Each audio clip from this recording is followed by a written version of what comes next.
It begins with a flight, the kind that takes you from a city of glass towers and precision-engineered perfection to a place pulsing with sound, chaos, and color. From the polished silence of Singapore's Changi airport to the golden heat of Manila's air, the contrast is immediate, almost cinematic. Singapore feels like tomorrow, clean, efficient, impossibly ordered.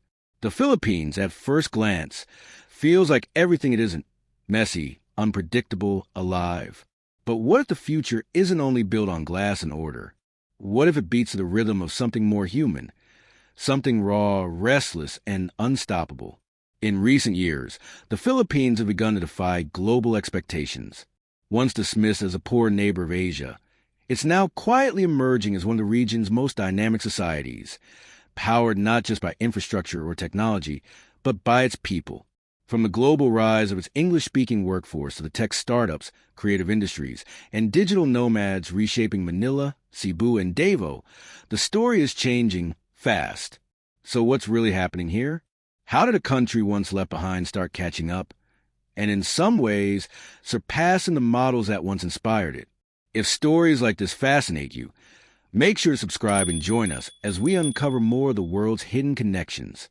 And tell us, where are you watching from? The story of the Philippines doesn't begin with skyscrapers or traffic jams. It begins with the sea.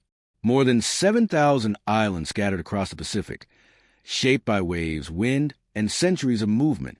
Long before the word Philippine existed, this archipelago was a crossroads, a meeting point for traders from China, the Malay world, and even the Middle East. Spices, silk, gold, and stories flowed through these islands like the tides themselves. Then came Spain. In 1521, Ferdinand Magellan's arrival set in motion 333 years of colonial rule that would rewrite everything: language, faith, power. The islands were named for a king half a world away. A nation's identity began to fracture and reform, caught between indigenous roots and imposed order. Churches rose beside volcanoes. Local dialects intertwined with Spanish phrases. Resistance brewed quietly, in the hills and songs, in the hearts of people who refused to forget who they were. When the Americans arrived after 1898, they brought a different kind of empire, one that spoke of democracy and modernity, yet carried its own control. But they also brought education, infrastructure, and one lasting legacy: English. This new language would become both bridge and burden, connecting Filipinos to the global stage, yet constantly testing their sense of self. For centuries, the Philippines has lived between worlds, east and west, past and future. To outsiders, this made it hard to define. To Filipinos, it became a kind of strength. Out of contradiction came creativity, resilience, and a quiet pride that refused to fade.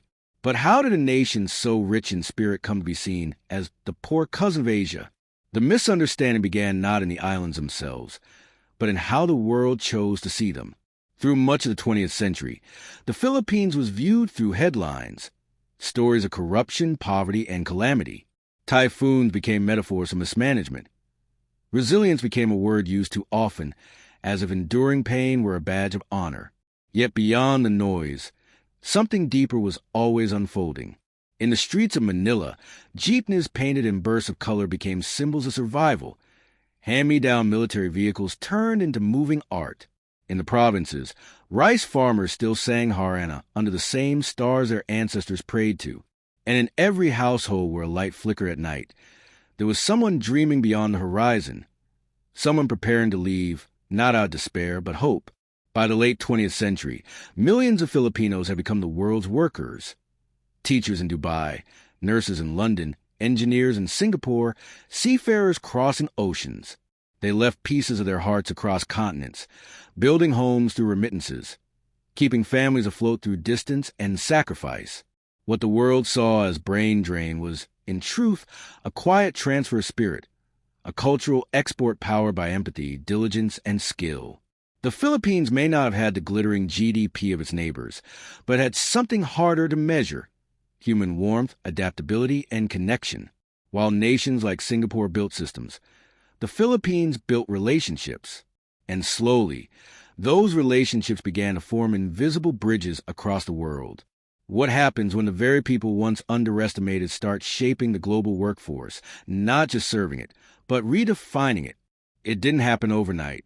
There was no single headline, no grand announcement, just a quiet, steady rise. While the world's gaze was fixed on Asia's booming tigers, Singapore, South Korea, Japan, the Philippines was evolving in silence. Beneath the surface of chaos, something was taking shape. A new kind of nation, one that thrived not by mimicking others, but by mastering its own rhythm. It began in the call centers of Manila and Cebu, buildings glowing deep into the night, filled with voices that sounded unmistakably global. Thank you for calling. How can I help you today? Those words, repeated millions of times, carried not just service but identity. What started as outsourced labor soon became one of the country's most powerful exports, communication. Filipinos weren't just speaking English. They were feeling it, blending American clarity with Asian empathy. As Western companies listened, they discovered something unique, a warmth in tone, a patience in conversation, an ability to connect beyond scripts. Soon, the Philippines overtook India as the world's BPO capital, employing millions and generating billions. But behind every headset was a story, of families built through night shifts, of communities rising around neon-lit office parks, of a new middle class finding its voice in the dark. This wasn't a story of poverty anymore. It was a story of people rewriting their destiny, one call, one conversation, one dream at a time. And yet, this was only the beginning. The true transformation wasn't just economic. It was cultural. As the 2010s unfolded, something extraordinary began to happen. The world started to notice, not through government campaigns, but through the internet. Filipino creators were suddenly everywhere, singing on global stages, teaching English online, editing videos for international clients, managing remote teams from cafes in Makati or Iloilo. The global economy was going digital, and the Philippines, once a symbol of migration, had quietly become a hub of global connection. Freelancers, gamers, vloggers, and online teachers transformed spare rooms into workstations. The same English fluency that once sent people abroad now kept them home. Platforms like Upwork, YouTube, and TikTok became the new archipelago, islands of opportunity connected by Wi-Fi instead of water. The Filipino hustle evolved. The diaspora spirit came online. Meanwhile, technology startups emerged from Manila's chaotic traffic and Cebu's coastal calm. Companies solving local problems with global potential. Fintech for the unbanked, delivery apps for island logistics, AI startups training models with Filipino precision. The poor cousin of Asia was now teaching the world lessons in resilience-driven innovation. But what truly defined this rise wasn't infrastructure or capital. It was character. Filipinos learned to turn uncertainty into art, delay into patience, and humor into survival. They built futures out of Wi-Fi signals, laughter, and late-night calls.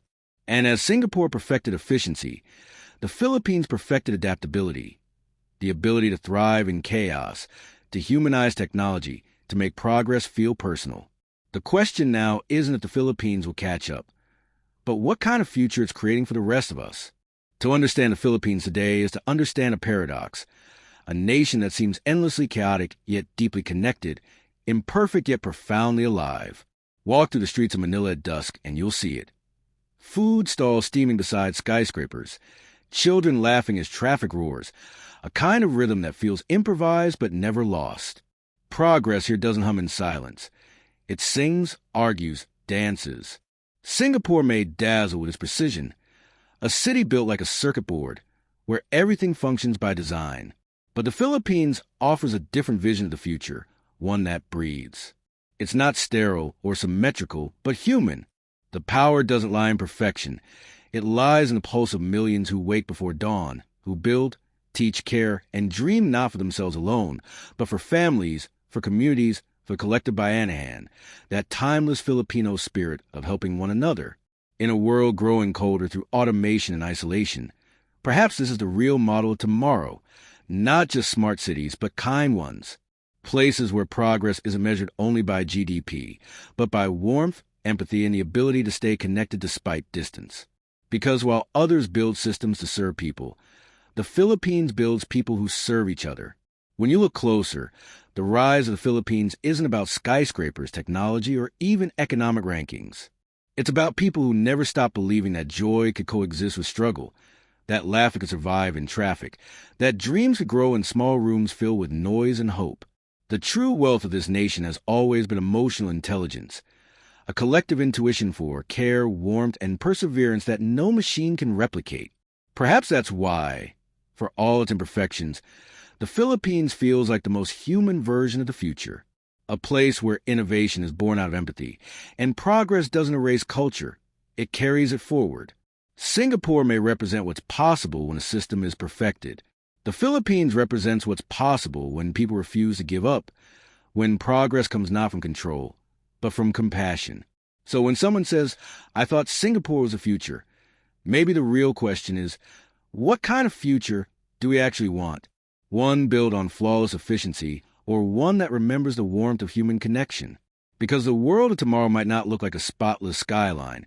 It might look, sound, and feel a lot more like the Philippines.